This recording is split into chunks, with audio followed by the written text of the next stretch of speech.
Okay, good morning. My name is Riccardo Farneti, and so I will be giving only 2 lectures on the ocean part of the physics of the Earth system. So it's just 2 lectures, not a lot, so it's going to be a brief overview of what the ocean does, how it moves, and what's the role of the ocean in climate. Okay, so there's only 2 lectures, so there's no room for big theories or big explanation, but I'll try to cover the basic, most important topics. Okay, so as I say, brief overview of thermodynamics, the structure of the ocean, and the proper dynamics of the ocean, so how the ocean moves and why. So first of all, apart from studying the ocean because we're interested in physics of the Earth and the physics of climate, then there's also a practical application, which is perhaps not what we do, but what somebody will do using our science. And the most important reasons to study the ocean, in this case the physics of the ocean, but not just the physics of the ocean, are that 16? Okay.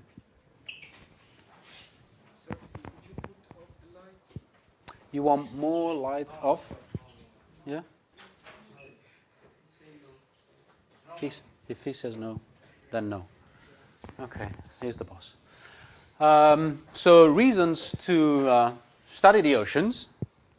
Practical application is that, of course, we get food from the ocean. So even though we're not biologists, but understanding the physics of the ocean might interest biologists and fisheries. So if we understand how the ocean moves, then we can guide fisheries and governments. We use the ocean in many ways. We build dams, we build harbors, so we're interested in waves, how the ocean changes and moves, and we build structures over the ocean. And then we want to know how the ocean moves and how the ocean affects climate, because the ocean is a big component of the climate system. The ocean affects the climate not only on the long time scales, but also on the short time scales, so weather. So understanding the ocean means understanding climate and also understanding weather. As I said, only 2 lectures, so there will be only a few take-home points, not comprehensive understanding, but basically I want you to understand what are the basic physical properties of the ocean. The ocean is a particular fluid. It's a geophysical fluid, but it's a very particular fluid. And what's its role in climate. And then I want to give you a brief overview of the large-scale ocean circulation. There's mainly 2 big large-scale ocean circulation. One is wind-driven, so driven by the surface winds, and the other one is called thermohaline, and so we'll understand what that means. Okay, so a basic look at the Earth. You obviously notice the green is the continents and blue is the ocean. Fine. What that means is that a lot of our Earth is covered by the ocean, and actually there's more ocean than land, so we should study more the ocean than land, although we live over the land.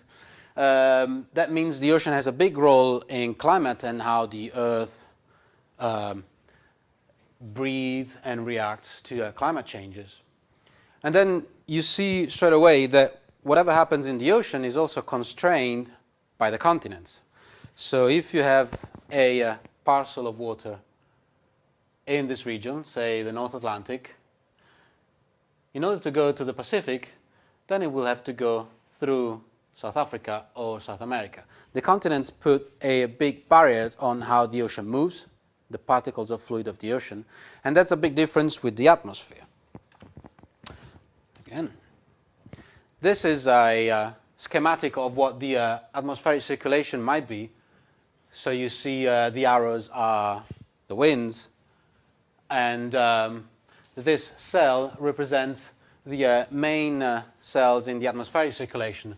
So you see the Hadley cells close to the equator, and then you see the subpolar cells and the polar cells. Okay, so if you look at this, this is like having a slice through the atmosphere, and you produce these cells And so you basically can study the atmospheric circulation with a 2D approximation. So you can make a zonal integration of what the atmosphere does around the Earth and have a good approximation of what the atmospheric circulation is.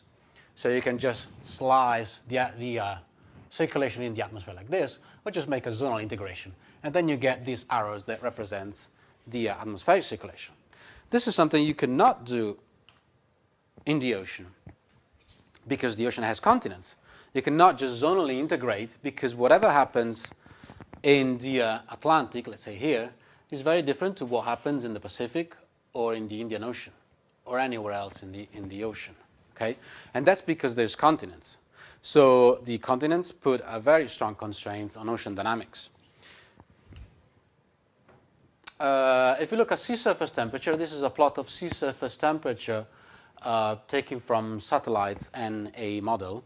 So red is warm and bluish is cold. So you should know that the Earth receives most solar radiation at the equator. That's why equatorial regions are warmer, red, and polar regions are bluish, so colder. So if you look at the sea surface temperature of the ocean, then you might say, well, the ocean is basically 2D. You can make a zonal integration of the sea surface temperature and basically have a good approximation of what the sea surface temperature is in a 2D sense. Okay? Warm in the equator and going colder towards the pole. So that might be a good approximation for the sea surface temperature. But if you look at the sea surface salinity, then you cannot do a zonal integration and think that this is like a 2D, a good 2D approximation. You see that red is more salty and blue is less salty. Okay? So you see that the Atlantic Ocean is much saltier than the Pacific Ocean. Okay? And the North Pole is much fresher, less salinity than the South Pole, which is green. Okay? So you cannot do a 2D approximation for the salinity. And we will see that the ocean properties, so the properties of the fluid of seawater, are determined both by temperature and by salinity. And salinity is a big factor, okay, in determining the density. So because sea surface salinity, well, salinity is not constant through the basins, then this is a good example of why you cannot do a 2D approximation of the ocean. Some few examples of, yes? Yes, sorry. PSU is the, we'll actually talk about this. This means practical salinity unity. Salinity doesn't have units, okay, because it's parts per million. So I'll show you that. So it's how much salt in a kilogram. So for a few years there was a long debate on what the units of salinity should be, and eventually they decided that salinity should not have units. So it's kilograms per kilograms. So there's no units. So basically we use PSU, which means practical salinity unit. Okay. And that's the scale. But we'll talk about the salinity and temperature and so on. Okay. So measuring the ocean. How do you measure the ocean? To study something and to make a theory and to make a model, first of all you need to get data, real data, and observe your physical system. Okay, so measuring the ocean is quite tricky in many places. So oceanographers have to go to sea to get observations and how to understand how the ocean works. But that's a problem. Not so much today, but that used to be a big problem, and that's why oceanography is, let's say, lagging behind meteorology and atmospheric physics, because sampling the ocean is much more difficult than sampling the atmosphere. Imagine, for example, you are in the middle of anywhere in America, Africa, Asia, whatever you want. Okay, you have an atmospheric balloon, one of those balloons that measure temperature, humidity, and so on. You let the balloon go, the balloon rises, okay, and it measures the atmospheric structure, whatever you're measuring. That's relatively easy. You have to get to the desert or wherever you want to go, but basically it's doable. Imagine you want to measure the deep ocean in this part of the South Pacific. You need to get a boat, You need to get there, you need to build a very sophisticated instrument, and you can launch that balloon in the atmosphere like 4 or 5 times a day. In order to get data from this place in the world, in the ocean, it's much more difficult. You have to go back there, so basically you go there once a year, and there's a lot of money involved. So very, very difficult for oceanographers to get data of the ocean, because you have to get there, and then you have to get to the bottom of the ocean if you want to get data. Okay? So that used to be a big problem before. Is still a problem now. Is a problem of money now. I mean, we have the technology, but it's still a problem of money. And because of this, the lack of observation, as I say here, the lack of observation is, or at least was, the largest source of error in our understanding of the ocean. Because we didn't have data, we didn't know how the physical system was behaving, so it was very difficult to build theories and models of something you don't know, don't understand. Okay. So these are examples of how oceanographer used to get data and get data nowadays. So we started with this, very romantic but not very efficient. Okay, this is not so long ago. This is 19 something. Okay, this is one of the first oceanography expedition. So you can imagine how sophisticated that was. And then we used commercial ships. Okay, so the ship that take goods from one place or the other. We used to take advantage of those ships going around the world. But those ships usually go from, you can see this, in this plot, the red is a lot of number of trips, and green is less number of trips, blue is not a lot, and white is no boats going around that place. So you can see that most of the boats go from Europe and America and back, or from America all the way to Japan and Asia. Some of the boats went through you see Europe to Asia or Europe to South America. These are the typical commercial routes. So you have a lot of data of those places, but basically you know nothing about the southern hemisphere. So that's a problem, or it used to be a problem for getting data in the ocean. Today we have more sophisticated research vessels like this one. This one is an icebreaker, can go in the Southern Ocean or in the North Pole, break the ice and collect the data. But still, it's a lot of money to get into that boat. And then we have funny research vessels like this one. This is a research vessel that goes wherever you want.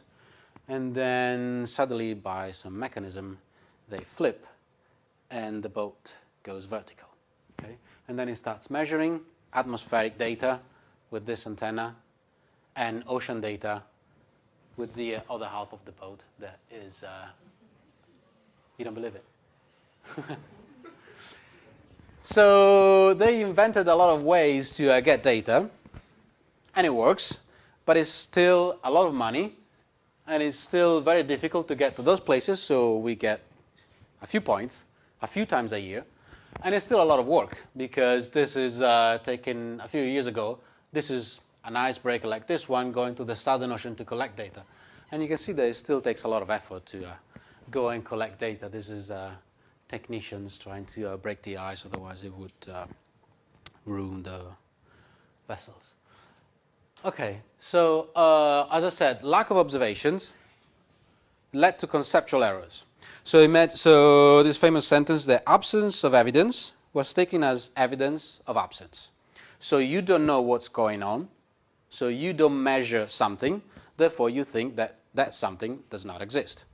Okay? So you don't know that something is happening, you assume that physical process is not happening. So you build your theory or your model thinking that that physical process is not happening. And that's just because we didn't have the right data. And nowadays, the more we observe the ocean, the more we understand the ocean, and the more we discover that we were doing mistakes. And the best example of this is mesoskeledis. What are mesoskeledis? This is an example of what mesoskeledis are. Mesoskeledis exist in any geophysical fluid, the atmosphere or the ocean. In the atmosphere, they're very well known since always, since meteorology exists. In the atmosphere, mesoskeledis, they're very important for maintaining the subtropical atmospheric circulation, the heat transport between the equator to the subpolar, It is well known that mesoscale eddies are fundamental in the atmospheric circulation. What we didn't know, or what we thought, was that mesoscale eddies in the ocean were basically either not existing or absolutely not important in the ocean. That's just because we could not measure mesoscale eddies. Imagine that boat that was going to get a data here and a data point here, and it was going back after a year. It would not catch the spatial and temporal variability of these mesoscale eddies. So we thought mesoscale eddies would not exist, and so we built theories thinking that mesoscale eddies were not important. Okay? So this is South Africa, of course, and this so red is this is a velocity plot. So red is fast and blue is slow, and so you can see all these rings and eddies that basically start from here in the Madagascar. This is a very strong current that when it hits the Atlantic breaks because of some instability mechanism, and when breaking generates these mesoscale eddies that start propagating into the Atlantic. And actually we know now that those mesoscale eddies that propagates into the Atlantic from the Indian Ocean are very important for maintaining the circulation in the Atlantic Ocean. So how do oceanographers get their measurements? There's three main ways.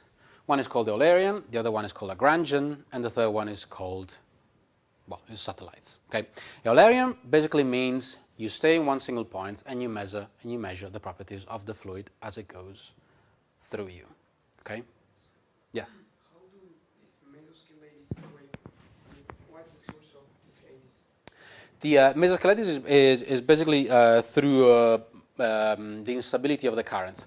So you have a current, it becomes unstable because of entering in a region where conditions make the current unstable, and so the current breaks, becomes unstable, and then it splits into eddies, rings, and filaments. So basically, you can I don't have an example for that, but you see instabilities happening in the atmosphere too. Basically, when you have imagine you have this is two fluids, rho 1 and rho 2, two different densities. Okay. Imagine you're considering a theoretical problem of two fluids, rho 1 and rho 2. Rho 2 is heavier than rho 1. Okay. Imagine rho 1 has a velocity u1 and rho 2 has a velocity u2. Okay. When conditions required for instability are reached, so there's certain conditions for the velocity and the densities, then you might start generating instabilities in the interface between the two fluids. That interface might grow if the instability is strong enough. Then you start growing this instability, so you start developing bigger and bigger instabilities until you get something like this, and then this, for example, detaches,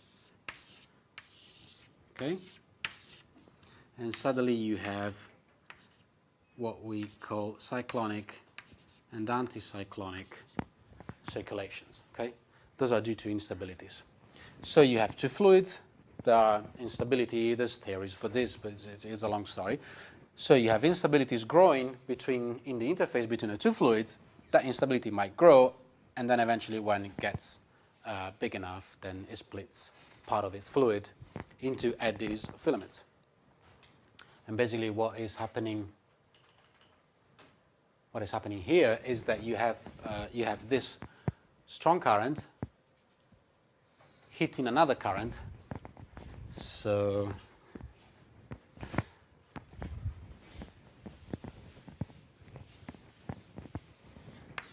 this is South Africa with a bit of imagination. This is your strong current hitting another current. Okay? There's a big instability problem here. There's two things happening. There's this current is what we say is retroflected. So part of the current is pushed in the other direction. Part of this current breaks and generates eddies, mesoscale eddies. Mesoscale eddies means eddies of a certain spatial scale. Okay? and these mesoskeleton start propagating into the Atlantic. And they conserve their properties up to a certain time. And they conserve their properties means they conserve their temperature and salinity. And so basically they transport those traces, salinity and temperature, into the Atlantic. And so they change the properties of the Atlantic. How long they stay there? Are they forever? I'm sorry? How long they stay there?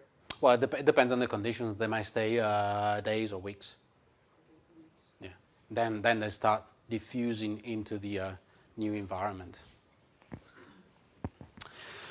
Eulerian, Lagrangian satellites. Eulerian, you stay somewhere, the fluid is hitting you, you measure the velocity, the direction, temperature, salinity, whatever you want to measure. Okay, that's Eulerian. And so you are like a fixed weather station, okay?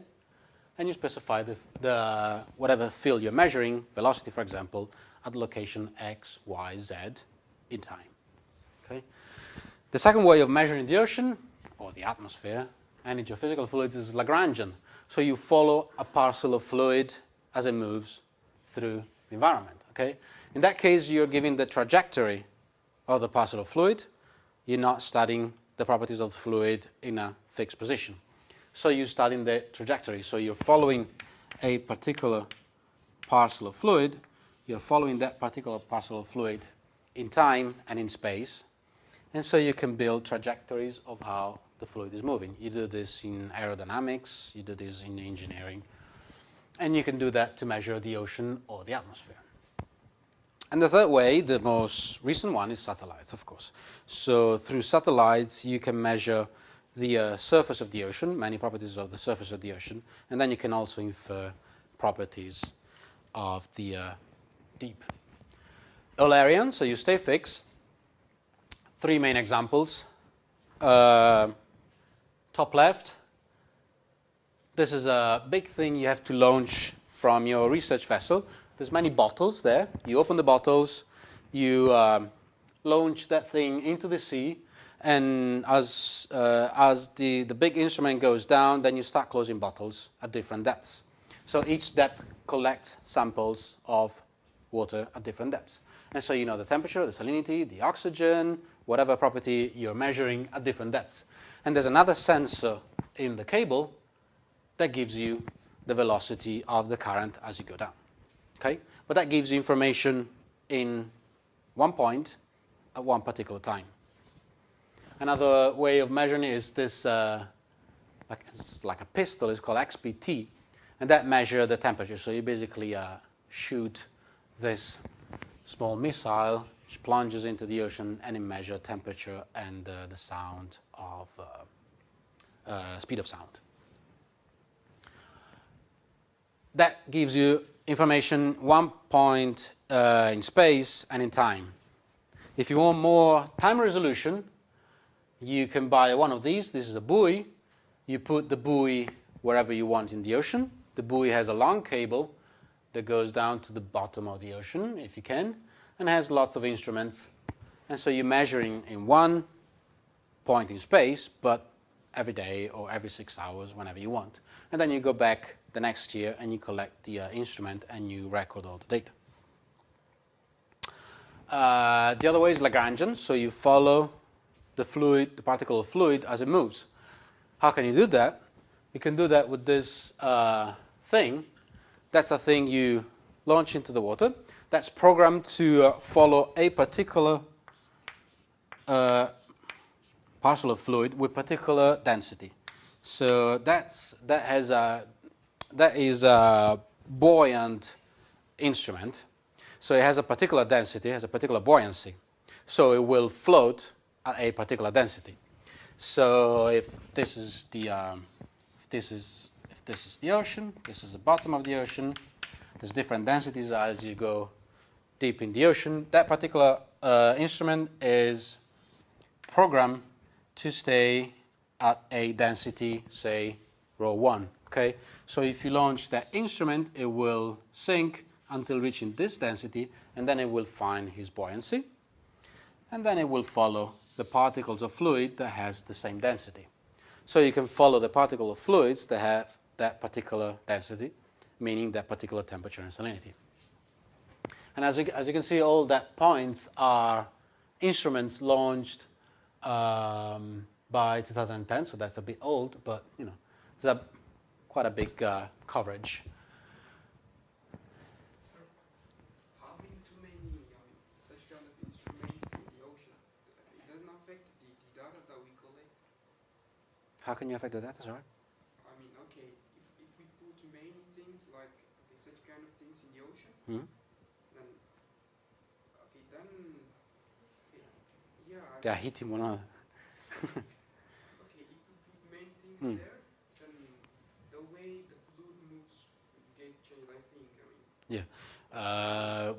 Yeah. That's a lot of buoys, but it's still, you see, between one point and the other, there's hundreds of kilometers.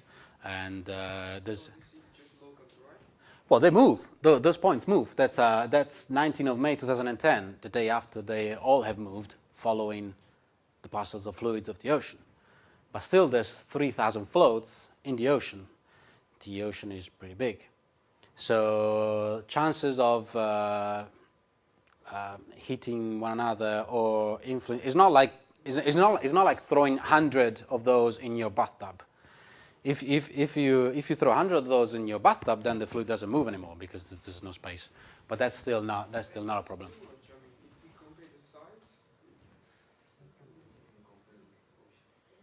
Believe me, it's not a lot.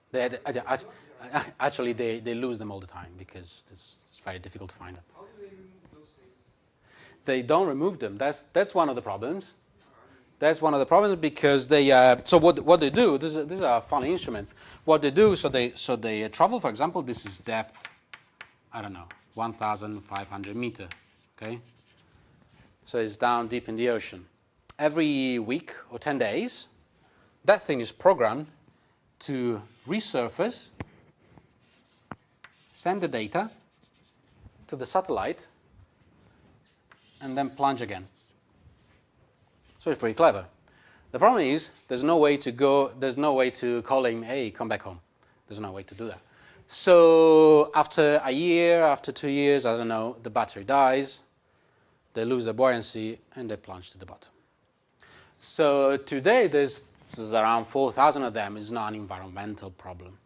But it will become a problem when we launch 100,000 or something like that. So they are already looking into a different problem. But it's still, that's still nothing compared to the environmental problems we're causing to the ocean. So that's really not the problem. Believe me. There's many more things we have to fix before worrying about these toys.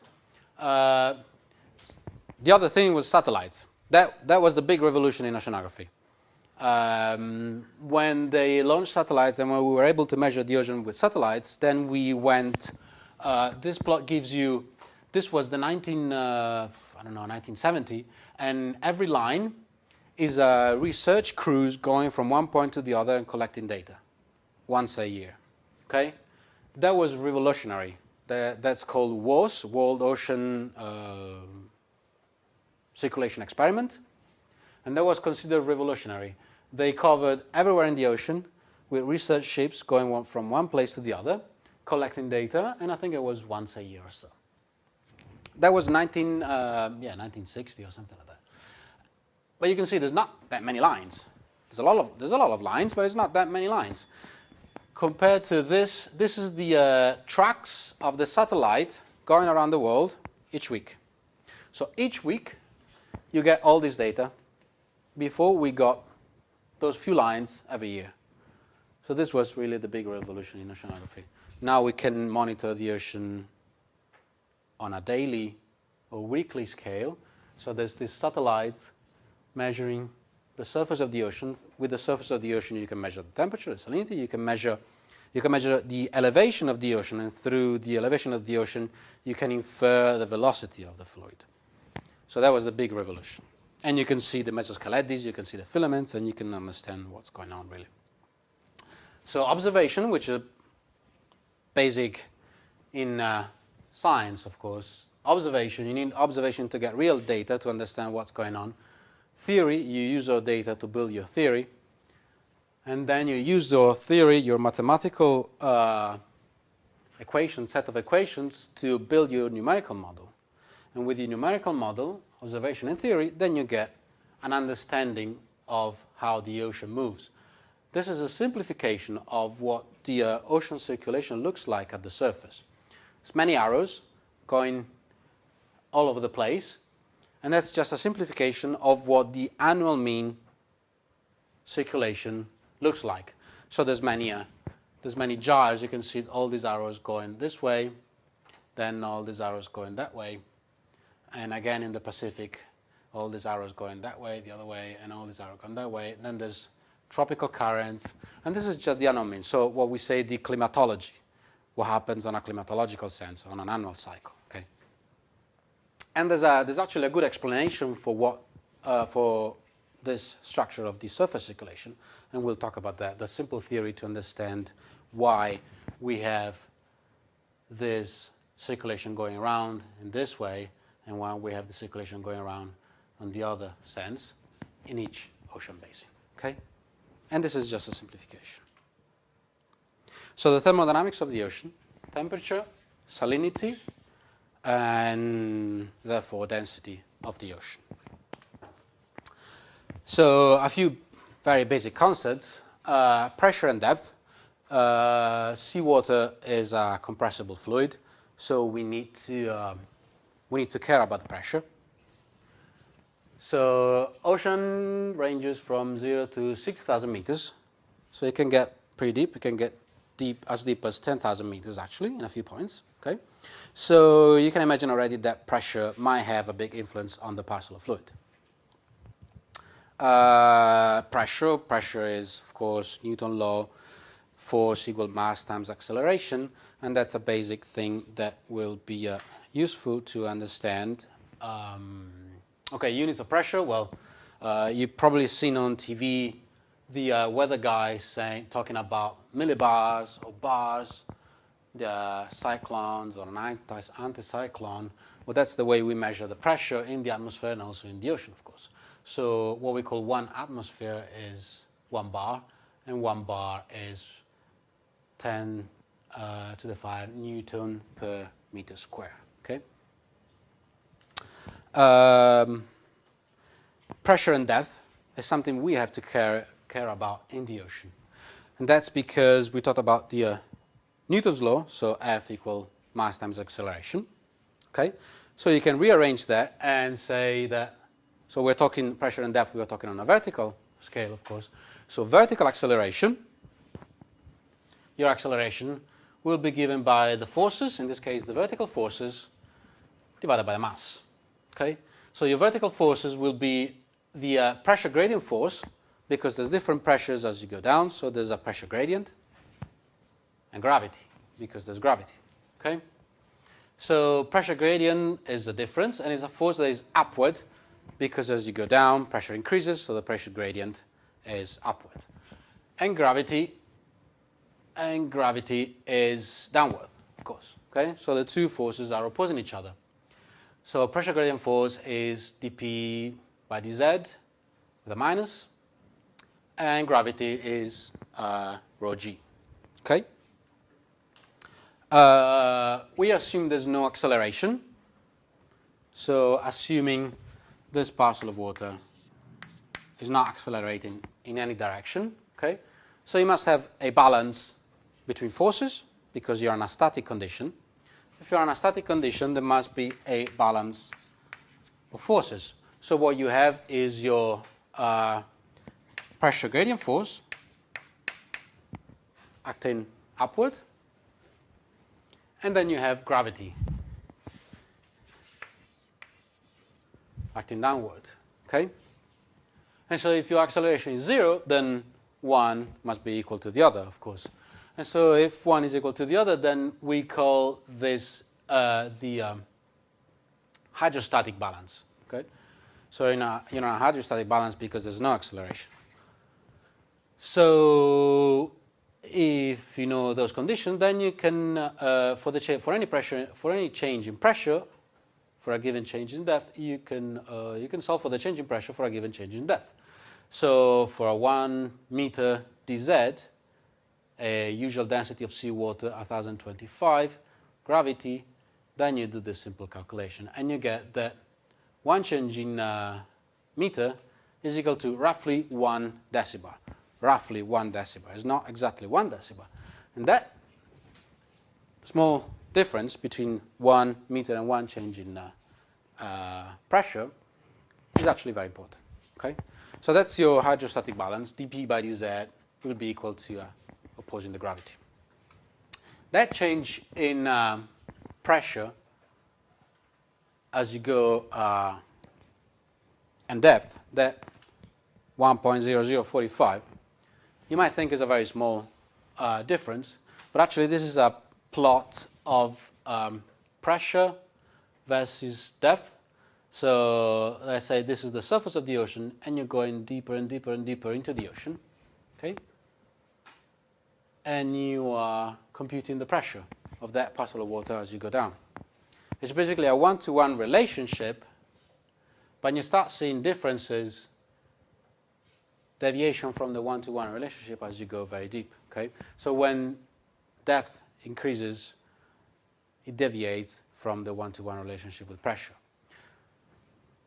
And that is because, okay, so pressure is not exactly the same thing as depth, and that will be important for temperature.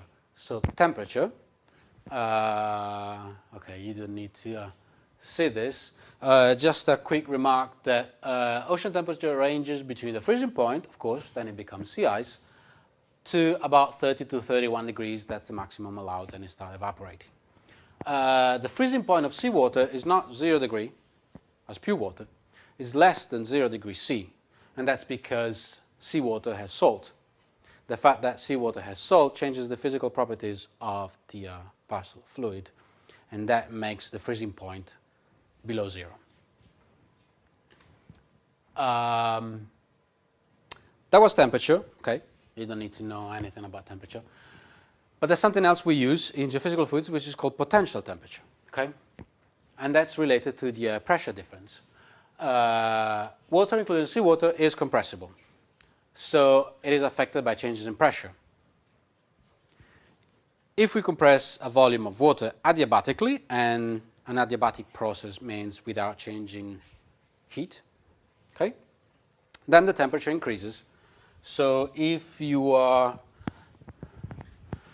at the surface of the ocean,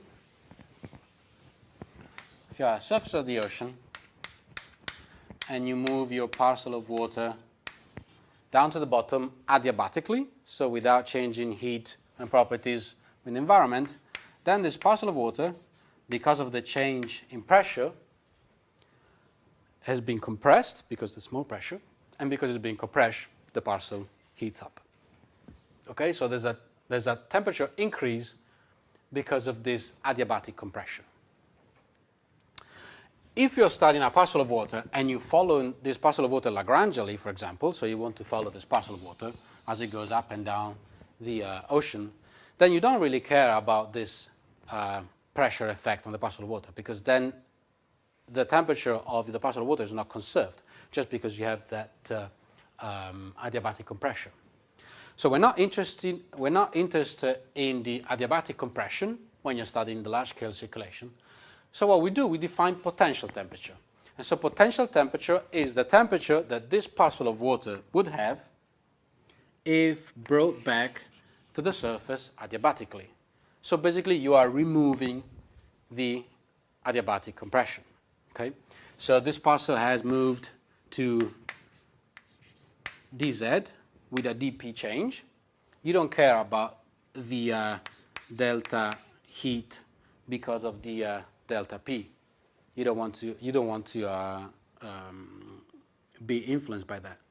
So you define potential temperature as the temperature that this parcel would have, or it used to have, when it was at the surface at delta Z equals 0. So basically you're removing the temperature increase due to diabatic compression. So by definition, potential temperature, which is defined as the Greek letter theta, potential temperature is always smaller than temperature what we say the in situ temperature, the temperature measured locally, because you're removing the adiabatic compression. So potential temperature is always smaller than the temperature, unless you are at the surface, where potential temperature is equal to the temperature, of course, because there's no delta P. Okay? So that's potential temperature. Potential temperature is due, as I said, to the change in pressure. So that's the change in temperature with pressure that is due solely to pressure, so adiabatic, is called the adiabatic lapse rate, and you will see this in the atmosphere too. Okay? So the adiabatic lapse rate is just delta TdP. In the atmosphere, the adiabatic lapse rate is a big thing, and is about 6.5 degrees per 1,000 meters of altitude. So that's a lot. Okay? In the ocean is rather smaller. It's 0.1 degrees C per 1,000 meter depth. So it's much smaller. It's a smaller influence on your parcel of fluid, but it's still very important, and I will tell you why.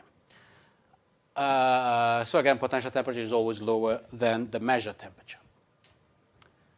So this is an example of what the differences are in potential temperature and the temperature measured locally.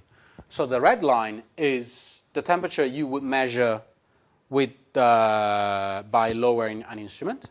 Okay, and potential temperature is the let's say the corrected temperature by removing the adiabatic compression.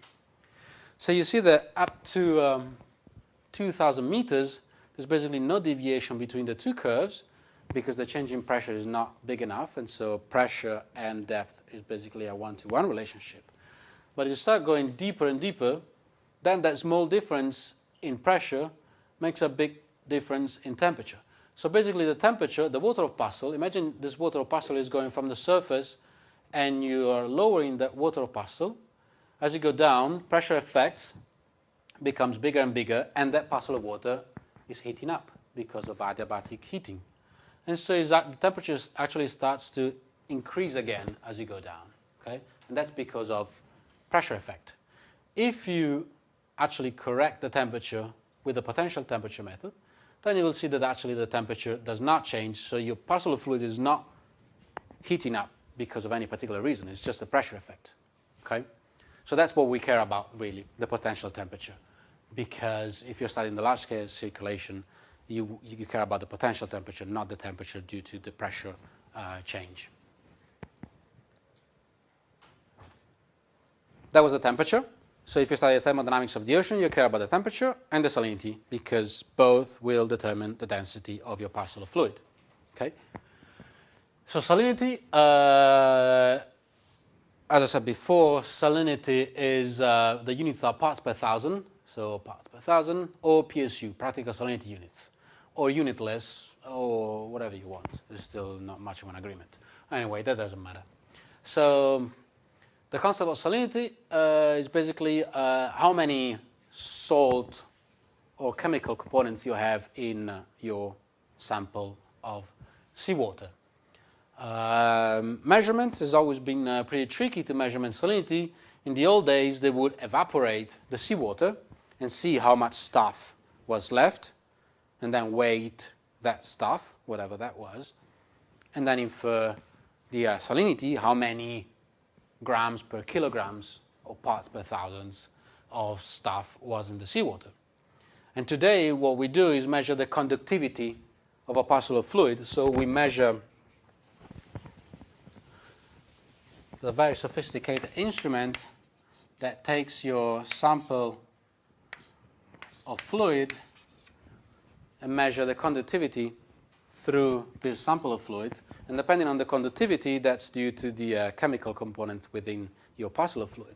And so you are able to infer the salinity, how much salt is in your parcel of fluid. So this is a very boring table of typical components of a parcel of seawater. So basically the biggest two are salt, so chlorine and sodium, but there's a lot more stuff in a parcel of seawater. And this is a profile On the left, you have a profile of temperature. So from the surface, you have, in this case, you have around 15 degrees. And then temperature starts diminishing. And then you will see that the two curves start to deviate between temperature and potential temperature.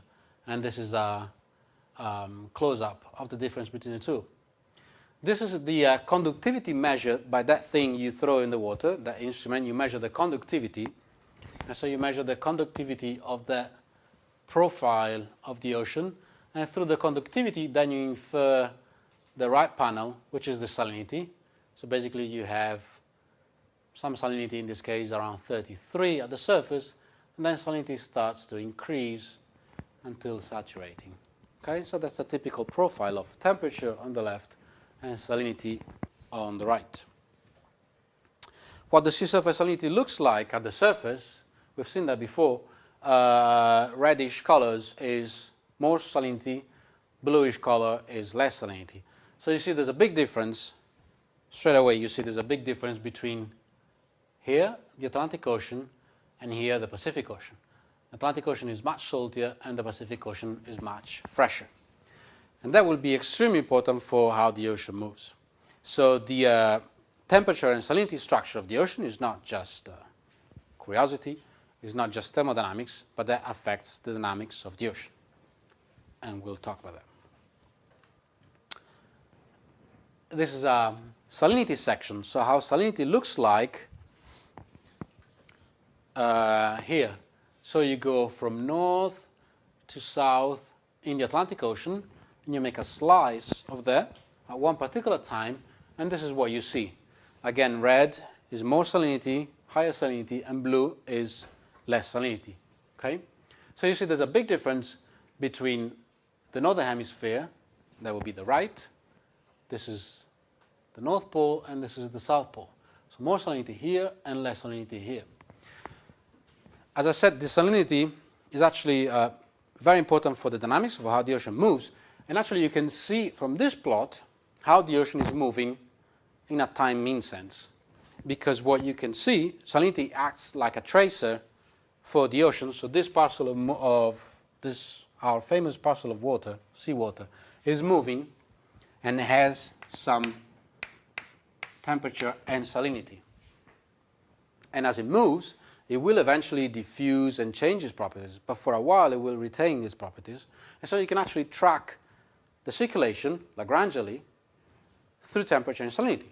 Salinity is actually much better than temperature because it takes longer to diffuse salinity than temperature. Yes? Yes? What caused the difference in salinity? I don't know if we'll talk about that, but atmospheric circulation, evaporation, ocean circulation, there's a long story behind.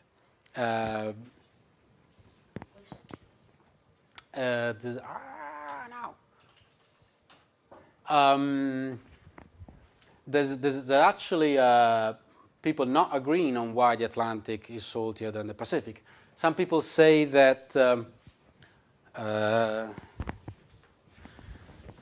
easiest explanation, which is not bought by everyone, but let's say this is the Atlantic, okay, this is Africa, this is Pacific, okay, let's imagine, okay, Atlantic is this wide, Pacific is this wide, is more than twice as wide as the Atlantic. So now imagine there's a wind, the prevailing winds are, the atmospheric people say eastward, okay? The prevailing winds are eastward. So there's a wind blowing from America to Europe, let's say, on top of the ocean. What the wind does, the wind creates evaporation, okay? So there's evaporation here, and that moisture, so the evaporation from the ocean becomes moisture in the atmosphere. That moisture is transported by the winds, and it rains over Europe, okay? Simple explanation. So the Atlantic is called an evaporative basin. So it evaporates more than it rains. So the more you evaporate, you're losing water, there's more salt. Same salt, less water, salinity increases. In the Pacific, there's the same wind going this way. It evaporates, but it's so wide that it rains in the same basin. So the change in salinity, you will lose this, but you're not losing this parcel of water. You're not losing, you're precipitating this moisture in the same basin. So this is called an evaporative basin, and this is called a precipitative basin. So actually this one is getting saltier because of this. But not everyone agrees with this explanation. But this is one of the basic explanations that is given. And then, sorry, I have to say this. And then the ocean circulation actually maintains this, this pattern because of a global circulation that I will explain later. So this is maintained by the ocean circulation. Yes? Okay, when we were doing the introduction part, we were told that the Atlantic is different in the way it transports. I think it transports from the south to the north, as opposed to the other oceans which transport from the equatorial regions to the poles. Is it because of the salinity? Can we talk about that later? Yeah, because I will talk about that. It's not really like this. It is also because of the salinity. The Atlantic is very different from the Pacific because of the circulation. It has a very different circulation. It has a very different circulation also because of the salinity. Yes. How big is this difference? The difference is very small. That's why observations are extremely important in the ocean. That's why a small change in pressure, that tiny difference in pressure, you might think is unimportant, but actually a small change in pressure, a very tiny change in salinity is extremely important in the ocean because the changes in salinity in the ocean go between 34 to 36. The ocean salinity doesn't go from 0 to a lot. It goes from 34 to 36. There's a very tiny difference. So a small change is actually a very big change for the thermodynamics properties of the ocean. Temperature goes from 0 to 32, so it's a pretty big change. Okay? But changes in salinity are extremely small. So that's why, and because of changes in salinity are extremely small, also changes in density are very small. And so small errors will give you the wrong answers. That's why it's very important to measure the thermodynamics property of the ocean properly and in the right way with very high accuracy, because if you make a small mistake, then you get a totally different picture. That's why changes in salinity, you might think this is not a lot. That's this is a maximum of 36. This is a maximum of 35. It's not a lot. The North Atlantic is around 35. The North Pacific is around 33. It's not a big difference, but it's huge for the ocean. It changes everything. Sir, is it the profile of the salt on the surface, or? This is the surface salinity. So that's the first meter or so. This is the sea surface salinity. If we go down, I think, I don't know, but as long as they are like landing in the ocean, so the salt should be like the concentration of, okay, the amount of salt should be uniform, right? I don't know, just my guess. The amount of salt should be uniform. The amount of salt should be uniform if the ocean was not moving. But the ocean moves. And you can see that the ocean is moved there. That's the that section of salinity in the Atlantic Ocean, so from north to south.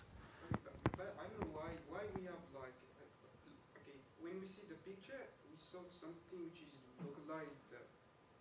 We have high number of salts. Yeah. This is one day sea surface, like taking a photograph. Okay. After 6 months, it will change. The Atlantic will always be saltier than the Pacific, but things are moving. Things are not only moving horizontally, things are also moving vertically. So that's why the bottom of the ocean. Well, yeah, we'll talk about that. Yeah, because okay, when you saw us the picture of conductivity and the depths, when we go down, the Yeah. conductivity increases, which is so there is a high. Yeah. So there's big change at the surface in temperature, salinity, conductivity, and as you go down, basically things don't change. They're basically constant. Is it a mean plot? This is one instrument. You launch that pistol. Poof, okay, you take measurements one day, one particular time, Eulerian, and this is what you get. High temperature at the surface, and then as you go down, changes in temperature. Basically, temperature doesn't change in that particular point. So from 3,000 meters to 5,000 meters, there's basically no change in temperature, and there's basically no change in salinity. That doesn't mean if you move, you have the same profile. That doesn't mean tomorrow you have the same profile. Okay? Now we have at the beginning we have some fluctuation, right? At the what? Some fluctuation. Okay. We'll talk about that. We'll talk about that. So salinity is a good tracer, and you can follow the circulation with salinity, for example. Okay. So this is probably an annual mean of what the Atlantic section looks like. So you slice the Atlantic Ocean from north to south, north on the right, south on the left. Red is more salt, blue is less salt. Okay. And if you know what's going on, then you can see that you have this circulation going on. So in the North Atlantic, you have a parcel of water which is salty, sinking and going like this. Can you see that reddish tongue? And then you have another parcel of water, not so salty, okay, sinking, but not sinking as much as the other one because it's less salty, and getting towards the equator. Okay, that's one of the basic circulation in the ocean. Okay, so you can actually see that in the Atlantic Ocean just with a time slice of salinity. So you can see the different circulations just looking at the salinity. And if you have a movie of what the circulation of what the salinity looks like, then you will see this tongue. Then you will actually see that tongue starting from the surface and getting towards the south and the abyss. And there's a basic theory for what's going on there. Okay? So temperature and salinity, that gives you density. Okay? Seawater density is a function of temperature and salinity, but also pressure. We've seen that. So you have to take care of those three variables, temperature, salinity, and pressure. Seawater density goes between 1,025 to 1,050. It's not a big difference because salinity doesn't change very much. So you need to measure density very accurately in order to get the right densities of the ocean. Okay? And you need to get the right densities of the ocean if you want to study the dynamics, because depending on the density, we will see that, depending on the density, then you can infer a fraction of the ocean circulation, which is driven by density changes. Okay? So if you know temperature, salinity, and pressure, then you can build your equation of state for seawater. The equation of state for seawater is nonlinear.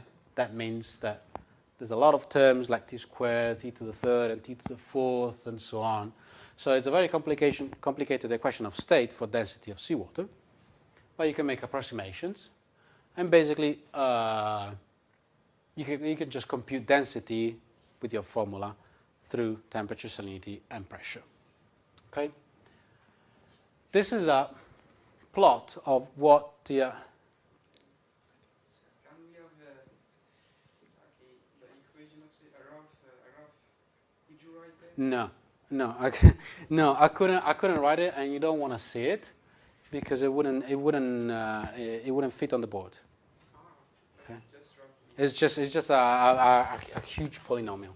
Okay, you could look it up in any website.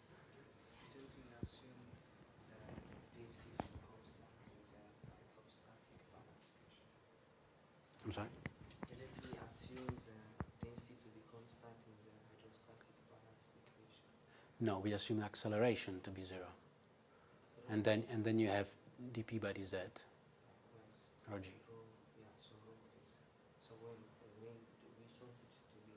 Yeah, locally you take the density, and locally you can tell me for each delta z, what's the change in pressure. So locality is constant. Well, yeah, I mean you have your profile of density, and density goes whatever, and then you have your points of density. And for each density, you can tell me for a delta z, what's the delta p. Okay.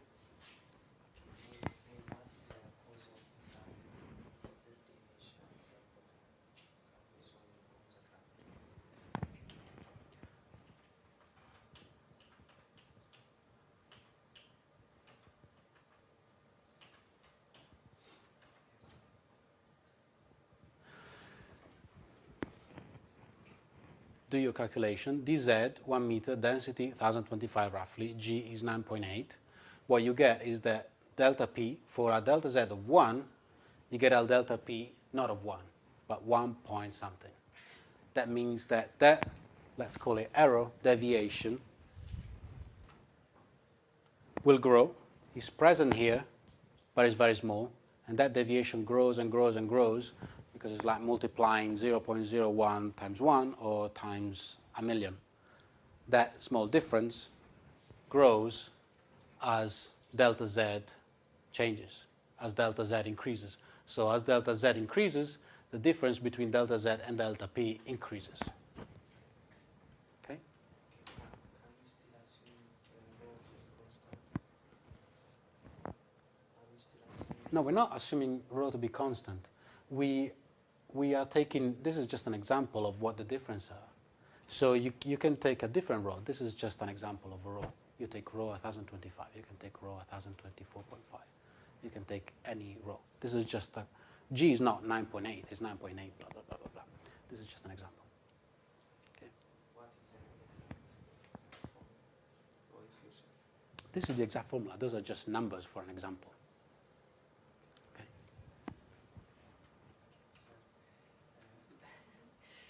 Guys, we have to move on. Yeah?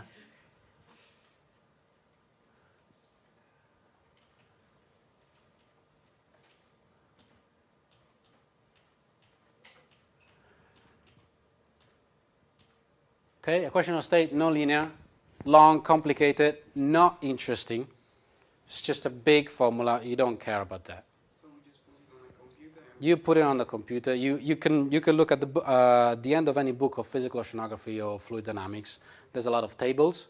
You can see in those tables all the values of pressure per Z, and all the values of typical values of conductivity, and you can see the equation of state for seawater, and it's something this big. It's just not interesting. Okay? Unless you want to measure even more correctly density and come up with a new equation of state. But okay, equation of state, no linear, extremely long, complicated, and not interesting. This is a plot of density. Density is these lines as a function of temperature and salinity. Okay? So you can see the lines are not straight lines. That means density is a nonlinear function of temperature and salinity. So temperature goes up this way, salinity increases towards the right. And you can see density of 0, 5, 10, 15, 20, 25, blah, blah, blah. This is just a plot of what the density using the equation of state, the density looks like depending function of temperature and salinity. Okay?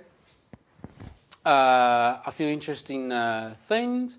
Temperature of maximum density decreases as you increase salinity. So the more salinity you have, the lower the temperature of your maximum density.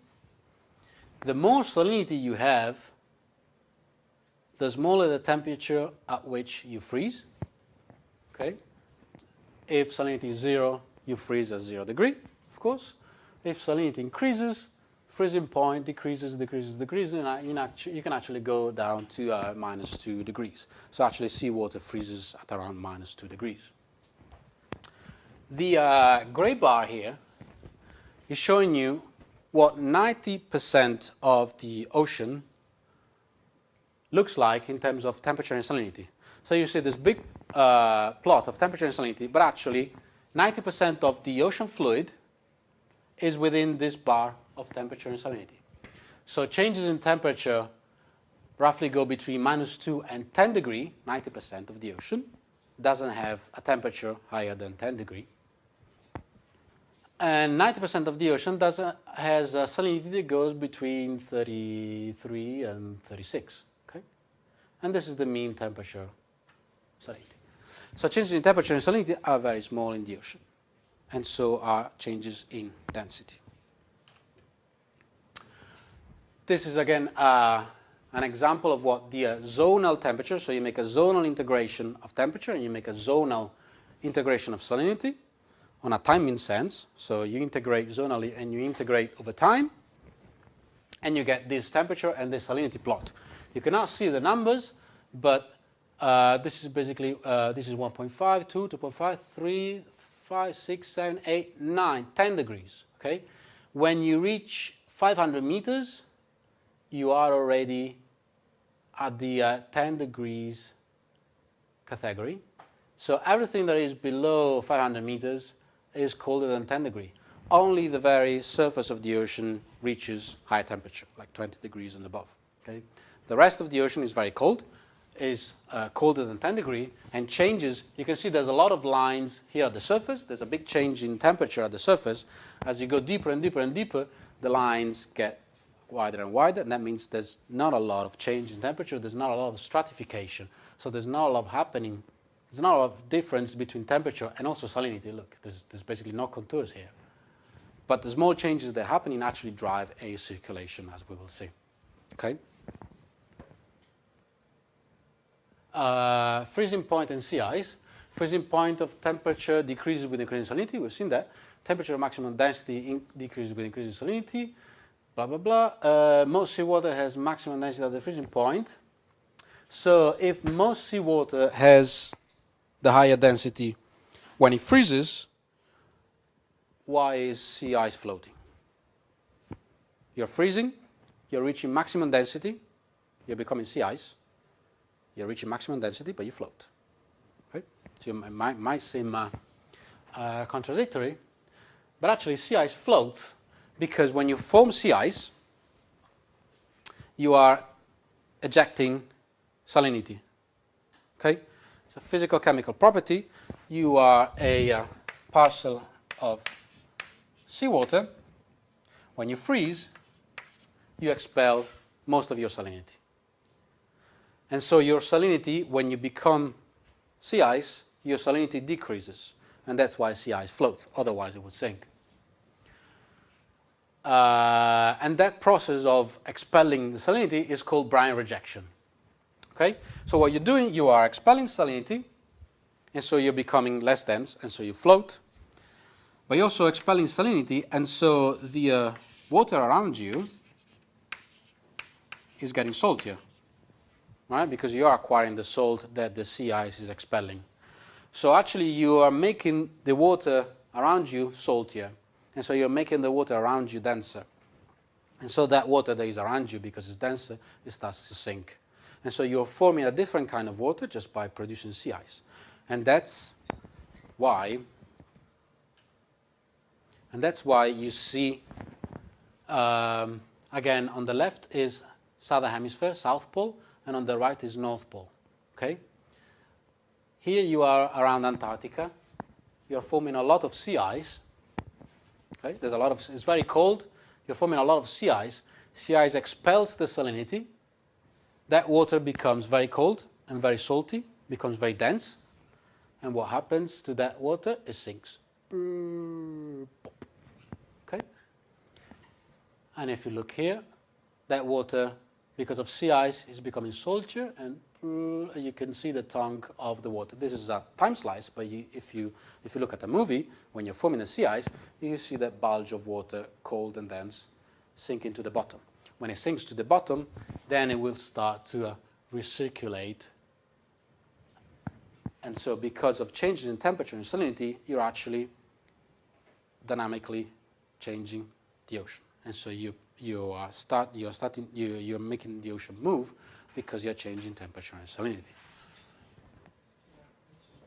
Okay, when we see the profile of the depth and temperature, we have something great fluctuating a peak which goes down. Okay, it comes straight. I mean, the fluctuation is not too big, but at a point it goes down and then it moves up. No, I didn't understand. Okay, there. Come. Point me with the... Okay.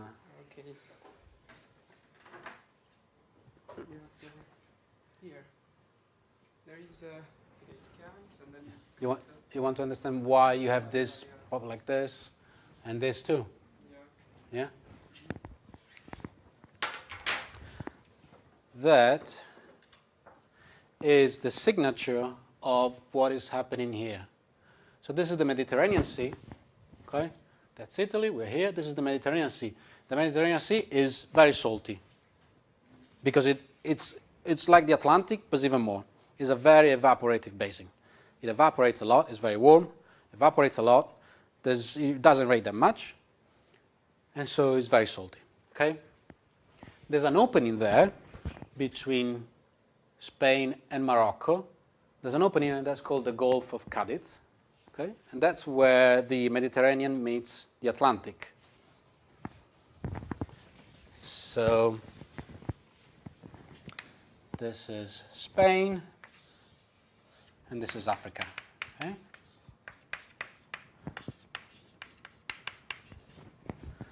We are here. Okay? You can see the colors. This is saltier than the Atlantic. The Atlantic is very salt. The Mediterranean is even saltier. Okay? The Mediterranean is totally red. The Atlantic is orange. Okay? This is saltier than the Atlantic. This is denser than the Atlantic. Okay? What's happening here? We're gonna have a look at the slice of what's happening here. You look at the slice. So this is the Mediterranean Sea on this side, and this is the Atlantic on this side. Okay? This is the surface of the ocean. Yeah, you probably cannot see that.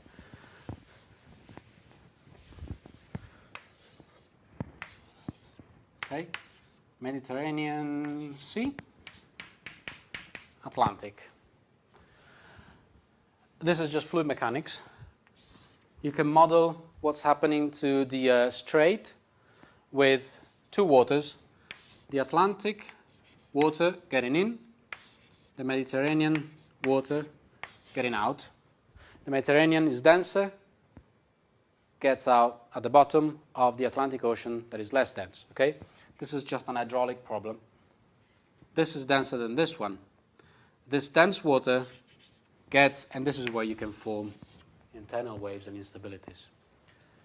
This dense water, very salty and very dense, enters the Atlantic as an eddy. And what you see is this very salty signature at 28 degree north.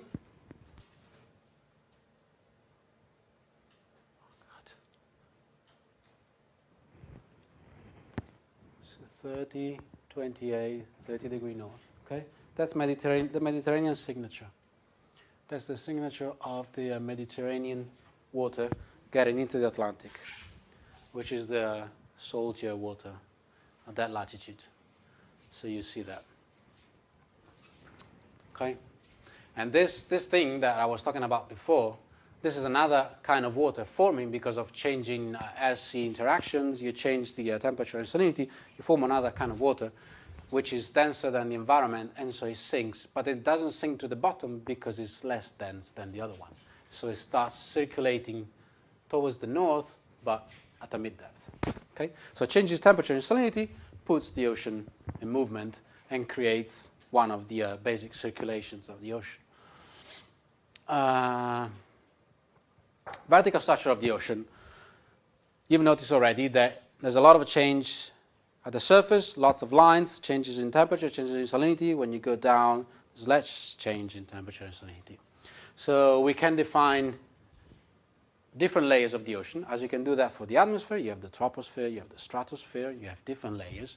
You can do the same thing for the ocean. You have an upper ocean where you have two main regions. One is called the mixed layer and one is called the thermocline. And I'll explain that in a minute. And then you have a deep layer and then you have a bottom layer. Okay? So the upper ocean, two main regions, mixed layer that goes down to the main thermocline. Okay? Major formations for these layers, we are at the upper ocean, so we are in contact with the atmosphere. So whatever the atmosphere does to us is the most important thing. So mechanism for formation of these regions are air sea fluxes, so the wind blowing, the atmosphere heating or cooling, so a change in temperature or mixing properties. Okay? So the depth of the mixed layer is controlled by the wind. So this is our surface. This is our hypothetical mixed layer of delta Z. The more you blow, the more you mix, and the more you mix, the more you deepen this mixed layer. It's a mixed layer because it's well mixed. So the more you steer by the wind, the more you mix properties, and so you create this layer of fluid which is well mixed in temperature and salinity. So it goes deeper as wind gets stronger. And you can also lose or gain heat because the atmosphere is colder or is warmer, and so you change the temperature of your mixed layer. So this is the mixed layer, and it goes down to what we call the thermocline. The thermocline is the region where most of the changes in temperature and density happens. So what you have is a very well mixed layer. Let's imagine this is temperature. Okay?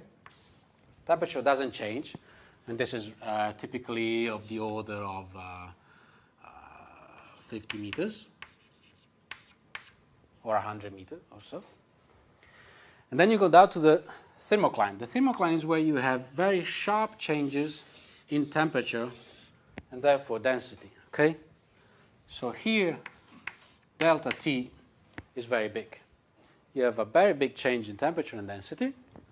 So here you see your mixed layer. This is deeper than that one, depending on where you measure.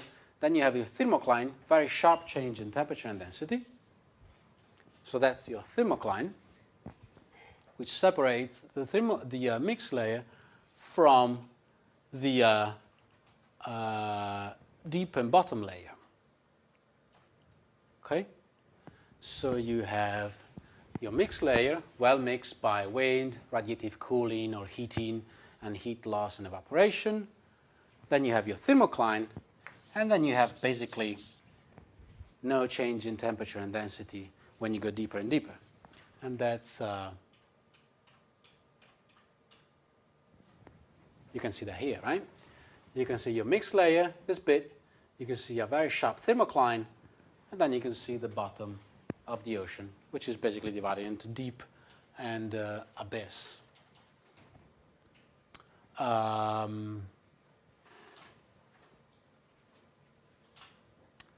Okay. So if you go from north to south, you have a very well mixed layer at the surface. You have a thermocline, and that thermocline changes depending on the latitude because it depends on the winds and depends on the ocean circulation. So it gets deeper or shallower. And then you have an abyss where that water we were looking at is circulating. That water that becomes dense, sinks, and then starts circulating is circulating in the abyss. And then you have another circulation which is more in contact with the atmosphere, which is driven by the atmosphere and is faster because it's directly blown by the wind. So you have a very slow circulation in the ocean at depth and a relatively faster circulation in the thermocline regions where the ocean is in contact with the atmosphere. So we can divide the general circulation of the ocean into two. One is the wind-driven circulation. Okay, so is the top 500 to 2,000 meters. So basically, when you reach this depth, you stop feeling the atmosphere. Okay, so the wind-driven circulation is of course driven by the wind. It can be faster or slower depending on where you are. Space scale is ocean basing, so in the Atlantic you have a wind-driven circulation, then of course you have Africa, you have America. That wind-driven circulation has to stop because of constrained by the barriers. So the wind-driven circulation happens on a single ocean basing. And the time scale, it goes from daily, because wind changes from one day to the other, but in order to set up a wind-driven circulation, then you really need a seasonal variation up to a time scale of, let's say, climate, so years and so on. So winds change from one decade to the other, and that affects the wind-driven circulation. The other circulation is the thermohaline. So this circulation is the circulation, let's say, at the top of the ocean, okay, first 2,000 meters.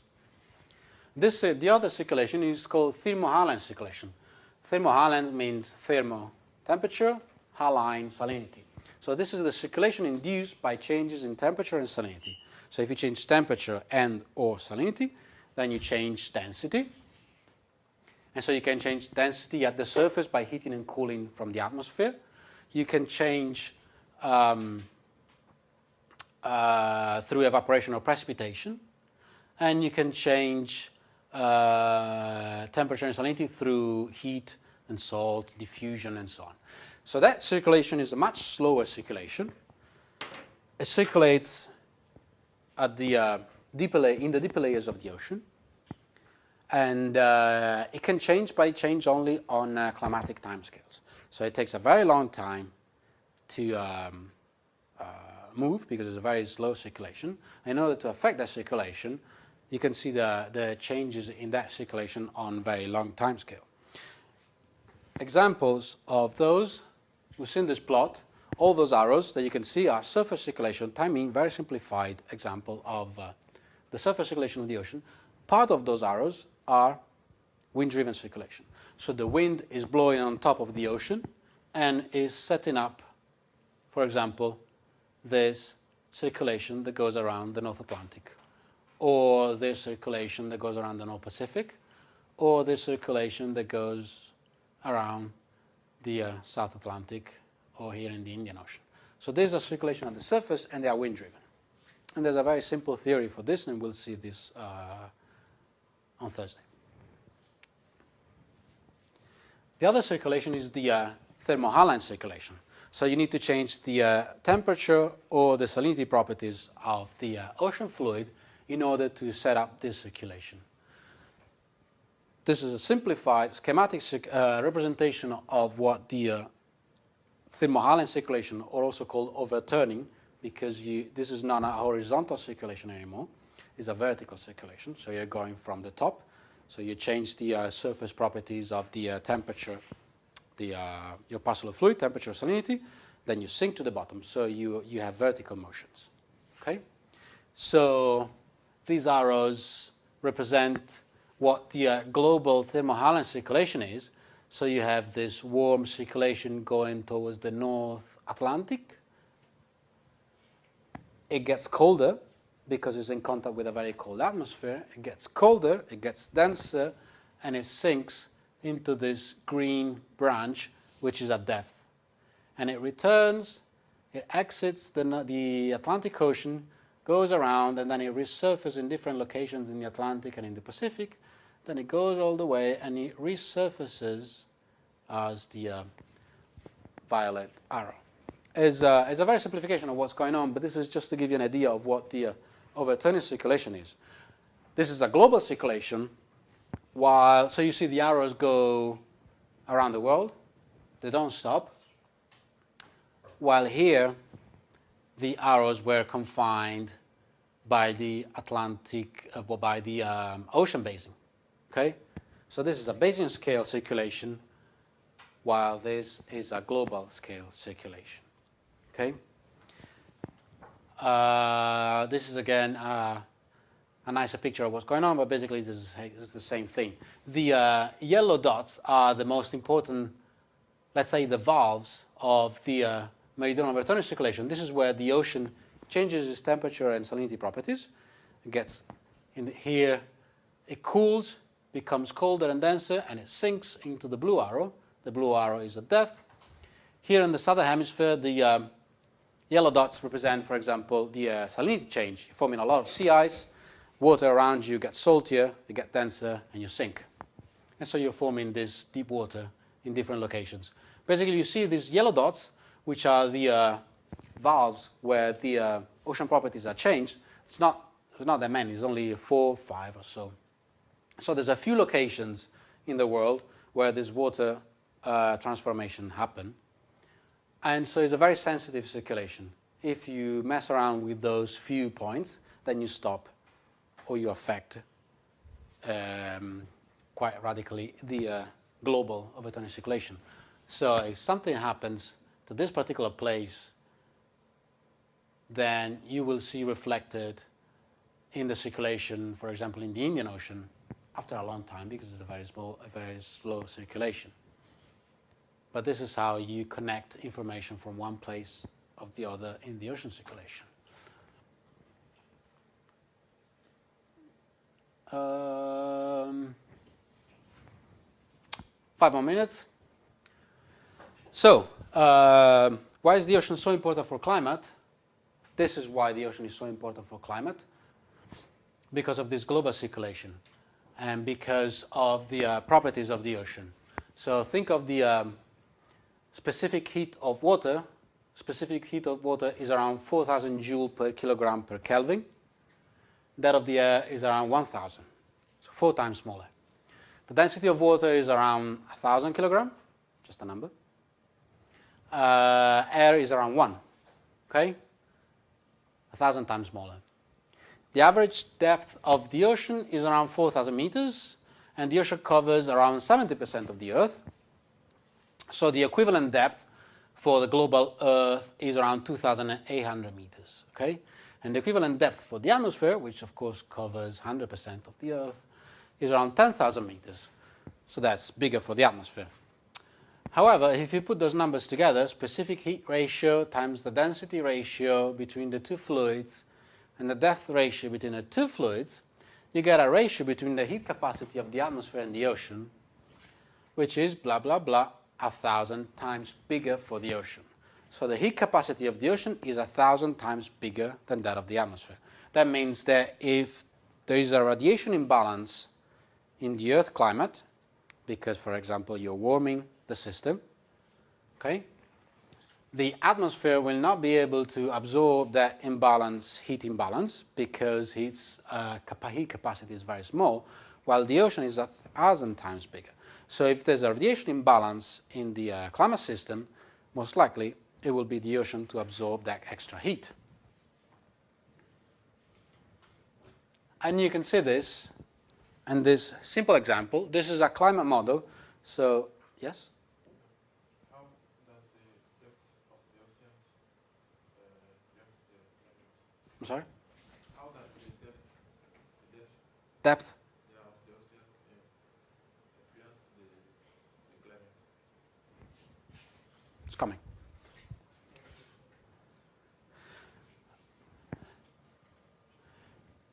This is a solution. I'll answer in a minute. This is a solution from a climate model. So we build numerical models of the ocean and the atmosphere. Okay, there's many in different centers in the world. So you are solving the equations of motion for the ocean. You're solving the equations of motion for the atmosphere. You're coupling the two solutions. You're exchanging heat, wind, evaporation, and everything between the two systems. You also put a model for the land, vegetation, and everything. These are very complicated models that then give you projections for climate change, for example, also. Okay. They do all the time simulations of what will happen in the climate in the next 100 years, for example. So we are causing greenhouse gases to increase. We are causing global warming. There's a heat imbalance in the climate. Is the atmosphere going to absorb the extra heat? No, because it doesn't have a huge heat capacity. The ocean will, because it has a huge heat capacity. So how is the ocean doing that? This is a plot of the difference of the temperature between the start of the simulation, so let's say today, and the end of simulation in 100 years after putting the extra heat in balance. Okay? So you're warming the climate for whatever reason, anthropogenic or just natural climate change. There's an extra heat in the climate system. You look at the temperature at the surface of the land and surface of the ocean after 100 years. Where is that change in temperature gone? Red is warm, 10 degrees C. Blue is not much of a change, 1 degree change or 0 degree change. Okay? Who is warming? The land. The land is green and red. Who is not warming is the ocean. The ocean is blue. Why is the ocean not warming? Because the ocean is absorbing all the extra heat. And where is storing all the extra heat? At the bottom of the ocean. This is a time slice. You do a global integration of all that. You do a global integration in X, Y, and Z. X and Y, sorry. And then you look at the change in temperature over depth. So this is the surface. You go down to the bottom of the ocean, and you look at the 100 years of your simulation. Okay? So red is a big change in temperature, and blue is no change in temperature. And you can see how the ocean is actually getting all the extra heat and putting it down into the deeper layers of the ocean. So the ocean is absorbing all the extra heat. So there's an extra heat in the climate system. The land and the atmosphere cannot absorb that heat, so they heat up straight away. That's why the land is warming and the atmosphere is warming. The ocean surface is not warming, or is warming much less, because it's taking that extra heat, because it has a huge heat capacity, and it's putting that extra heat at the bottom of the ocean. So actually the ocean is retarding the global warming that we are experiencing today. If the Earth was covered by land and we had no oceans, then the change in temperature would be much, much bigger, because the ocean is absorbing all the extra heat. And how is dynamically how this is happening? That is happening dynamically because of this. If we only had the wind-driven circulation horizontally, that would be a horizontal circulation confined to the first 1,000, 1,500 meters, and there would be basically no change in depth. But because we have a overturning circulation, thermohaline circulation, then all the information that is taken at the surface, so if you imagine your oceans to be a box like this, and depth going down, you have an information from the atmosphere here, and because you're moving this way, you have an overturning circulation, you have a vertical motions in the ocean, then you're able to put all the extra temperature or whatever information you are exchanging with the atmosphere and putting it down in the bottom layers of the ocean. So this is how the ocean is affecting the climate and the deeper layers. And I think we'll do that next time. I think we'll stop.